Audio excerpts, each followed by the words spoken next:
is Mlungisi Mabaso. Well, I arrived at Dube Hostel at a very early age, having to grow up in KZN in a small town called Ulundi. So when I arrived in Johannesburg, my mother was a resident of Dube Hostel. So she's the one that took me to her place where she was residing. I stayed there. I attended the tertiary institution while I was residing at Dube Hostel in 2008 when I did my first year at college. I was residing at Dube Hostel, riding a train each and every morning from Pefeni station to town.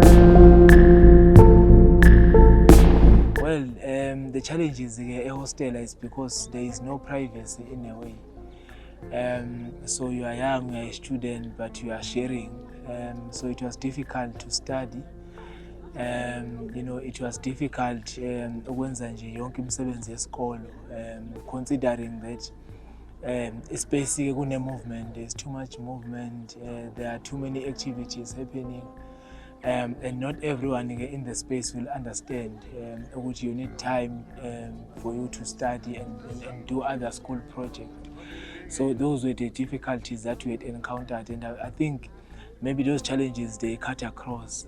Even people who are residing in townships where there are a big family, they encounter the similar challenges. And the hostel being a hostel with what is perceived to be, uzofika esikoleni vele you will get that kind of a treatment. You are from a hostel, or you are perceived to be this kind of a person. Intimidate, you need to hold yourself back. You are retaliate, then to have a hostel. So with all that, so it was a bit difficult, but it was a good thing because hostel because you only was about life. And I always say this, maybe if I did not grow up in a hostel, maybe with my life, because I learned a lot, and everything it was because of how I grew up in the hostel. And I'm a leader because I was identified in the hostel, so I was able to stand in front of a community to articulate on service delivery challenges and issues facing communities. It was because I learned all that in a hostel. So and I always stress this, whenever I get an opportunity to talk about hostels, you see majority abantu abahlala hostel aba right compared to abantu abagangayo. Criminals are there, criminal activities, they also exist, but they are minority, those people. Abantu abaningi abahlala ema-hostel abantu ababheka ama-families abo, abavuka ekuseni bozama impilo besebenzela ukuyosupport imindeni yabo, yingane ezisithandayo isikole. They are graduates in hostel, there are people who are attending schools in hostel, and ngicabanga ukuthi-ke ilento abantu abaningi abangayazi about hostels. So uma uhlale khona wakhula khona, you'll have that appreciation of the environment. La ugcina ubona khona ukuthi is the environment in fact ekwaziyo ukunikeza umuntu impilo, nokuthi abe ne-understanding yokuthi kufuneke ukhule kanjani ukuze ukwazi ukushintsha isimo sempilo yakho, because having to share a unit nabantu from other areas, you learn humanity as well, because uyazi ukuthi uma uphekile you need to share.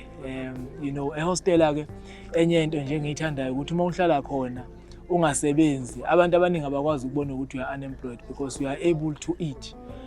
Ngokuthi uma ukhona osebenzayo uhlala eduzane kwala ukhona, uyakwazi ukuthi akwazi ukushare nawe-ke ukhula-ke unaleyo nto leyo ukuthi whatever that you are able to gain, you must share with other people abangenawo lo privilege leyo.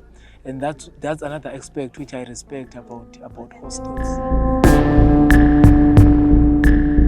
Kunobhuti nje that I grew up with at 22 la engangihlala khona, wakamtshani, and he said to me because wabona ukuthi ngiyasithanda isikolo, And he then said to me, I must focus on education and not anything else, because there were a lot of things that were happening, and he was worried that maybe I might join and take part to those things that were happening. And he sat down with me, and it wasn't for long. I think maybe it was hardly 5 minutes. He said, I want to talk to you. When I get to his room, he said, focus on your education. You have a future, you have a potential, so don't entertain any other thing except lokho okuthandayo. And even to date, I still hold on to those words, which I must do what I want, and I must make sure which I focus and I don't deviate, and I focus on the things that will develop me in life. So we were getting those advices even from izinduna. They will take us into meetings. Besenza onobhala, when they engage in meetings, we take minutes. So that's how we learn leadership and the discipline of leadership. In fact, isakufunde enduneni. So the wisdom in leadership, we learned it from labo baba abadala basema-hostel aba-underminewayo, who are actually the leaders in hostels, abakwazi ukucontainer lesimo sasema-hostel. So even in leadership, it assisted us a lot, because their wisdom abantu abaningi abangenayo okwazi ukuyi-acquire from an old person. We had an appreciation of acquiring that wisdom from them. In a bedroom that we were using, we were 4. So there were 2 beds inside, and I was sharing with someone, and on the other side of the room there was another bed, and there were 2 people who were also staying there. So during my time while I was still attending the tertiary, so besilala siyi-4, so yubona ukuthi difficulty kanjani uzofunda nilele niyi-4. So I had to wait for everyone to sleep, bese ngihamba ngiye ekitchen-ke. After 12, that's when I normally used to start studying, because everyone would have been sleeping by then kuzobe seku-quiet, kungasenamuntu odlala i-radio, kungasenamuntu ophithizayo. Then mina I get an opportunity to study, because bengeke ngikhona ukwenza ekamereni, besilala siyi-4.